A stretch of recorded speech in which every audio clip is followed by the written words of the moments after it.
Assalamualaikum warahmatullahi wabarakatuh. Perkenalkan, nama saya Jalur Satria Aji dari Universitas Harapan Bangsa Purwokerto. Di sini saya akan mempresentasikan hasil skripsi saya melalui PowerPoint. Di sini yang berjudul Hubungan Beban Kerja dengan Burnout Perawat selama masa pandemi COVID-19 di Rumah Sakit Wijaya Kusuma Purwokerto. Di sini ada latar belakang COVID-19. Coronavirus Disease 2019 atau COVID merupakan penyakit menular yang disebabkan oleh tipe baru coronavirus. Perawat tenaga kesehatan yang merawat pasien COVID-19 menjadi kelompok dengan risiko terpapar sangat tinggi. Di sini ada beban kerja, penggunaan pakaian pelindung dan masker N95 wajib digunakan oleh tenaga kesehatan untuk menghindari paparan infeksi, akan tetapi hal tersebut mengakibatkan pelayanan jauh lebih sulit dan melelahkan. Di sini ada burnout sendiri. Burnout itu beban kerja berat yang dirasakan oleh perawat akan menjadi salah satu faktor penyebab para perawat menjadi kelelahan atau burnout sendiri dan tidak bisa memberikan pelayanan kepada pasien secara maksimal. Di sini dampak burnout sendiri. Burnout yang cukup tinggi dapat mengganggu pemberian asuhan keperawatan terhadap pasien di pelayanan, membuat perawat kurang istirahat, kurang tidur, sakit kepala, kebingungan, dan emosional. Di sini ada tujuan umum. Tujuan umum sendiri mengetahui hubungan beban kerja dengan burnout pada perawat selama masa pandemi COVID di Rumah Sakit Wijaya Kusuma Purwokerto.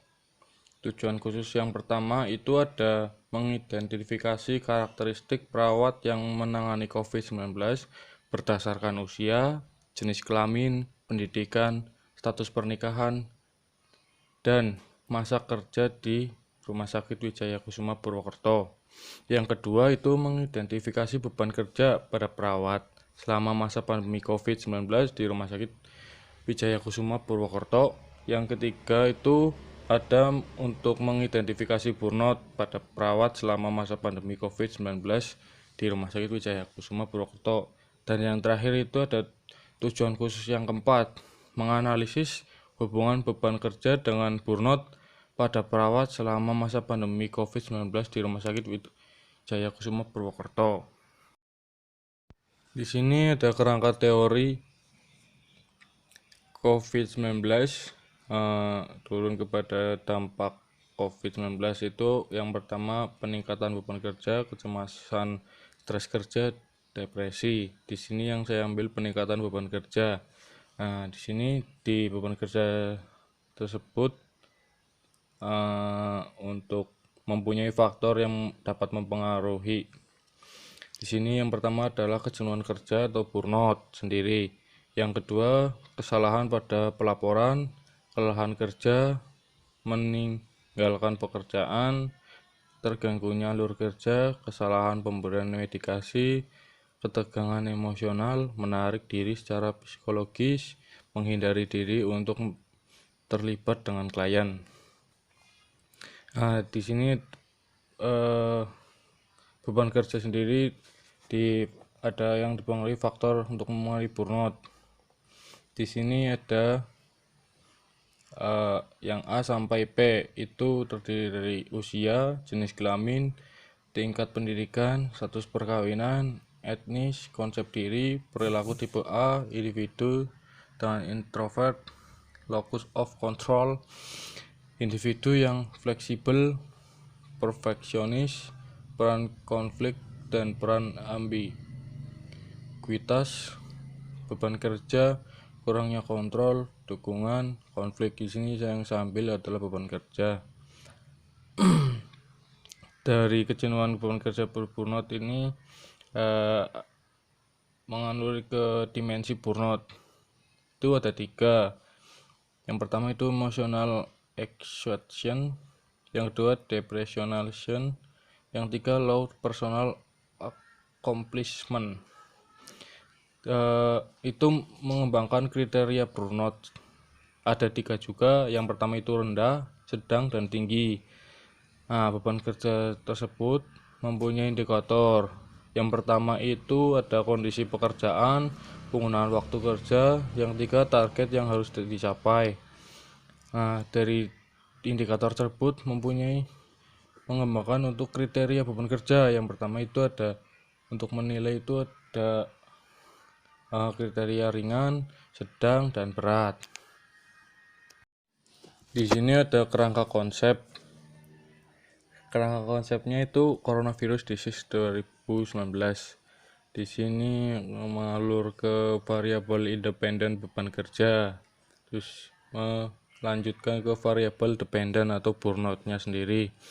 Dari faktor-faktor yang mempengaruhi beban kerja itu faktor yang pertama itu usia, jenis kelamin, tingkat pendidikan, status perkawinan. Terus yang saya ambil itu. Terus ada lagi ke bawah itu etnis, konsep diri, perilaku tipe A, individu yang introvert, locus of control, individu yang fleksibel, individu. Terus ada perfeksionis, terus peran konflik dan peran ambiguitas, kurangnya kontrol, dukungan, dan konflik. Itu yang mengakibatkan dari saya yang sambil itu ada usia, jenis kelamin, tingkat pendidikan, dan status perkawinan itu mengalami masuk ke dalam variabel dependent burnout sendiri. Dari hipotesis itu yang ada HA itu ada hubungan beban kerja dengan burnout para perawat selama masa pandemi COVID-19 di Rumah Sakit Wijaya. Objektifnya itu tidak ada hubungan beban kerja dengan burnout pada perawat selama masa pandemi COVID-19 di Rumah Sakit Wijaya. Nah, di sini ada metode penelitian. Desain penelitian, jenis penelitian ini adalah penelitian kuantitatif. Metode yang digunakan dalam penelitian ini adalah metode survei. Dan ada pendekatan waktu. Pendekatan waktu tersendiri itu penelitian ini menggunakan metode pendekatan waktu atau cross sectional.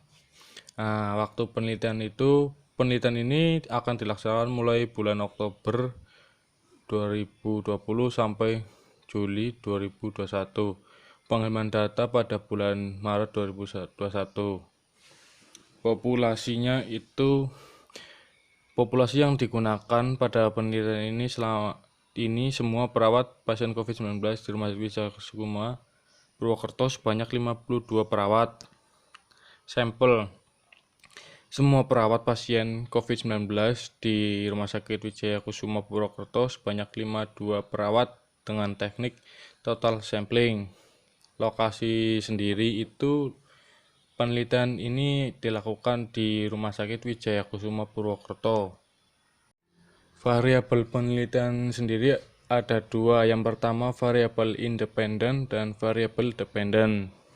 Yang independen itu variabel bebas adalah variabel yang dapat memberikan stimulus atau pengaruh terhadap variabel lain yang dapat mempengaruhi hasil variabel lainnya. Penelitian ini akan menggunakan variabel bebas beban kerja. Parameternya itu beratnya kurang lebih 80, sedangnya 51 sampai 79. Ringannya kurang dari 50.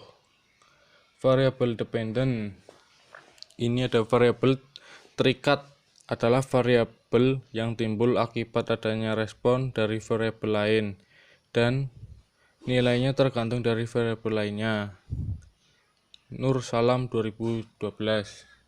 Penelitian ini akan menggunakan variabel terikat burnout. Parameternya itu rendah. Yang pertama itu ada rendah 22 sampai 44, sedang itu 45 sampai 67, tinggi itu 68 sampai 88. Di sini ada definisi operasional. Yang pertama itu ada karakteristik usia, jenis kelamin, pendidikan, status perkawinan, lama kerja. Definisi operasional dari usia itu lamanya hidup responden dari lahir sampai saat dilakukan pengambilan data. Kuesionernya sekitar umur 21 sampai 30 tahun, 31 sampai 40 tahun, dan lebih dari 40 tahun. Skala ukurnya itu ordinal. Dari jenis kelamin sendiri itu status seks responden sejak lahir dan sesuai dengan KTP. Ukurnya itu kuesioner. Hasil ukurnya itu laki-laki atau perempuan. Skala ukurnya nominal. Dari pendidikan sendiri, tingkat pendidikan formal yang ditempuh berdasarkan ijazah terakhir. Itu kuesioner ada D3 perawat, S1 perawat, nurse, dan S2 perawat. Itu skala ukurnya ada ordinal. Yang D itu status pernikahan, status perawat yang bekerja di Rumah Sakit Wijaya Kusuma. Kuesioner, hasil ukurnya itu single, menikah, bercerai. Skala ukurnya nanti nominal. Terus ada lama bekerja, waktu responden bekerja sebagai perawat di Rumah Sakit Wijaya Kusuma. Alat ukurnya kuesioner, yang pertama itu lebih dari 5 tahun atau kurang 5 tahun, itu ordinal. Yang kedua ada beban kerja. Seluruh kegiatan atau aktivitas yang dilakukan oleh seorang perawat selama bertugas di suatu unit pelayanan keperawatan. Alat ukurnya itu kuesioner NASA TLX. Itu berat kurang dari 80, sedang 51 sampai 29, ringannya kurang dari 50. Skala ukurnya ordinal. Burnout yang ketiga itu ada burnout, kejenuhan kerja, kondisi emosi, mental, semacam stres dan kebosanan yang diakibatkan oleh bekerja. Alat ukurnya itu kuesioner MBSI HSS. Hasil ukurnya rendah 22 sampai 44, sedang 45 sampai 67, tingginya itu 68 sampai 88. Skala ukurnya itu ordinal. Instrumen penelitian pengukuran beban kerja. Penelitian ini peneliti menggunakan kuesioner metode NASA TLX atau National Aeronautic dan Space Administration Talk Load Index. Metode NASA TLX atau National Aeronautic and Space Administration Talk Load Index merupakan metode yang digunakan untuk menganalisis beban kerja mental yang dihadapi oleh pekerja yang harus melakukan berbagai aktivitas dalam pekerjaannya. Hasil validitas dan reabilitas kuesioner NASA TLX dalam penelitian ini diambil berdasarkan penelitian Nina 2011 tentang uji validitas dan reabilitas NASA TLX.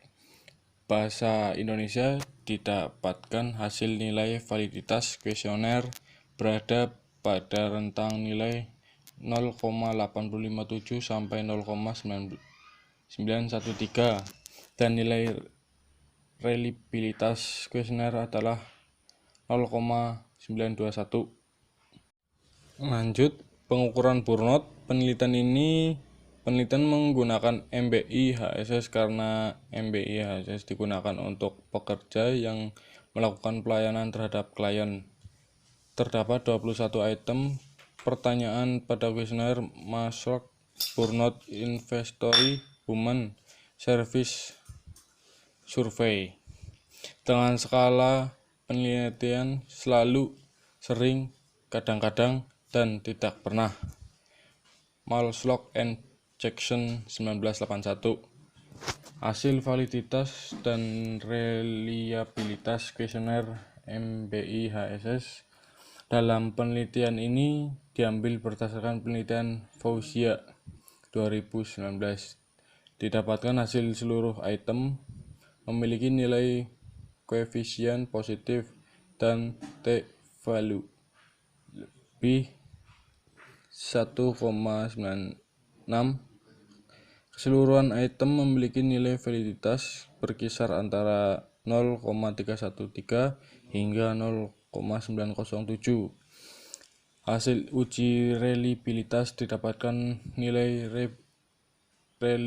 reliabilitas sebesar 0,934. Dan yang terakhir ada analisis data, editing, scoring, coding, entry data. Yang pertama itu ada editing. Hal ini bertujuan untuk dapat melakukan pengisian ulang data-data penelitian yang tidak lengkap atau tidak sesuai dengan tujuan penelitian. Yang kedua ada scoring. Scoring itu dalam penelitian ini adalah kegiatan pemberian skor pada kuesioner jawaban responden yang terdapat dalam kuesioner untuk dapat melakukan kegiatan penelitian kategori terhadap hasil jawaban kuesioner responden. Yang ketiga ada coding. Coding proses pengolahan data yang digunakan untuk meminimalisir kesalahan dalam proses pembacaan data, maka diperlukan adanya proses pengkodean pada hasil data yang telah didapatkan. Yang terakhir itu ada entry data. Entry data hasil penelitian yang telah dilakukan pengkodean kemudian dimasukkan ke dalam master tabel atau program aplikasi komputer untuk melanjutkan dilakukan proses perhitungan atau analisis. Di sini saya akan menjelaskan hasil penelitian. Di sini ada sebuah tabel gambaran karakteristik perawat yang menangani COVID-19 berdasarkan usia, jenis kelamin, pendidikan, status pernikahan, dan masa kerja di Rumah Sakit Wijaya Kusuma Purwokerto. Nah, di sini ada variabel, frekuensi, dan persentase. Yang pertama itu ada usia.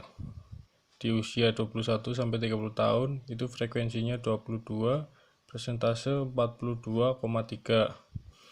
Di usia 31 sampai 40 tahun frekuensinya 23 dan persentase 44,2. Di umur lebih dari 40 tahun itu frekuensi 7 dan presentasinya 13,5. Yang kedua ada jenis kelamin. Yang pertama perempuan itu frekuensinya 13, presentasi ada 25. Laki-laki sendiri itu frekuensinya ada 39, presentasinya 75. Lanjut lagi ada pendidikan. Yang pertama D3 keperawatan itu frekuensinya 40, presentasinya 76,9.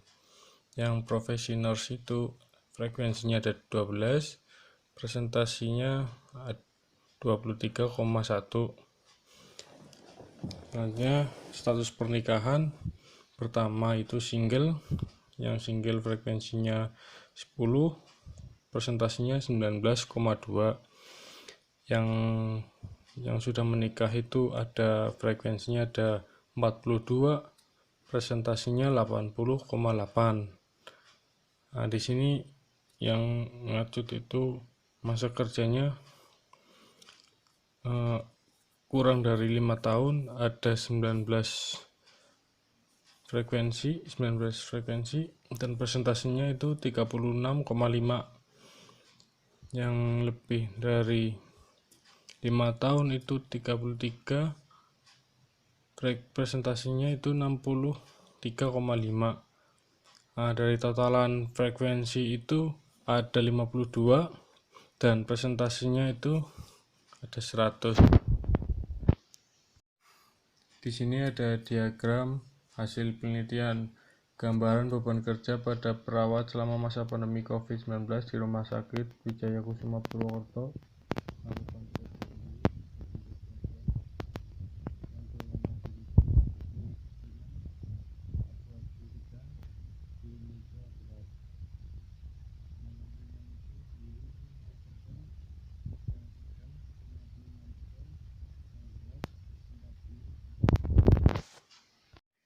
Selanjutnya, gambaran burnout pada perawat selama masa pandemi COVID-19 di Rumah Sakit Wijaya Kusuma Purwokerto.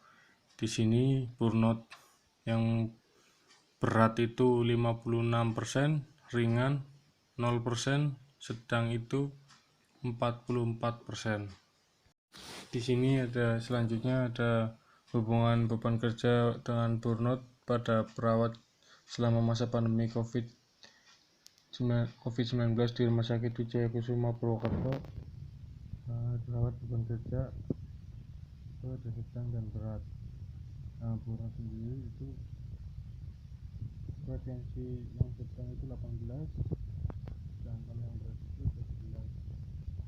Presentasi dari burnout sendiri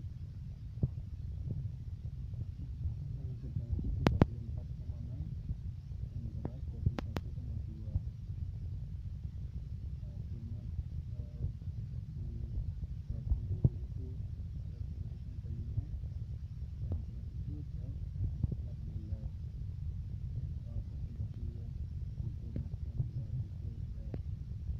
Dari presentasi yang sedang itu 44,2, dan yang berat 55,8. Sisanya itu ringan dan mengalami frekuensi dari burnout sendiri itu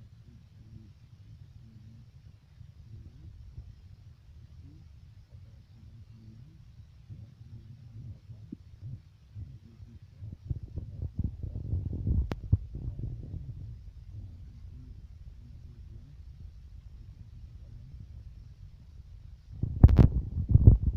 Hasil uji Spearman Rank menunjukkan nilai p-value sebesar 0,003 kurang dari 0,05, yang berarti bahwa ada hubungan beban kerja dengan burnout pada perawat selama masa pandemi COVID-19. Hasil uji Spearman Rank didapatkan nilai RHO 0,403, yang berarti semakin berat beban kerja perawat, maka semakin berat burnout yang dialami oleh perawat dengan kekuatan hubungan lemah. Ini ada kesimpulan dan saran yang tadi saya sudah jelaskan dari slide ke slide. Yang pertama itu ada beban kerja pada perawat selama masa pandemi COVID-19 di Rumah Sakit Wijaya Kusuma Purwokerto dalam kategori sedang. Sedangnya itu ada 55,8%. Burnout pada perawat selama masa pandemi COVID-19 di Rumah Sakit Wijaya Kusuma Purwokerto dalam kategori berat 55,8%. Nah, yang B itu terdapat pada perawat selama masa pandemi COVID-19 di Rumah Sakit Wijaya Kusuma Purwokerto dengan nilai p-value sebesar 0,003 dan nilai RHO-nya 0,403, arah hubungan searah dan kekuatan hubungan lemah. Yang C itu ada pihak rumah sakit perlu mempertimbangkan dengan hati-hati beban kerja dan jam kerja perawat, serta menyusun rencana kerja yang sesuai, yang mengarahkan pada kinerja pekerjaan yang baik dan dapat menurunkan tingkat burnout. Memberikan fasilitas layanan psikolog untuk perawat agar dapat menceritakan dan melepaskan stres dan ketegangan yang dialami terkait dengan mereka. Terima kasih atas perhatiannya. Bila ada kesalahan kata atau tutur kata saya yang kurang berkenan, mohon maaf. Sekian, terima kasih. Wassalamualaikum warahmatullahi wabarakatuh.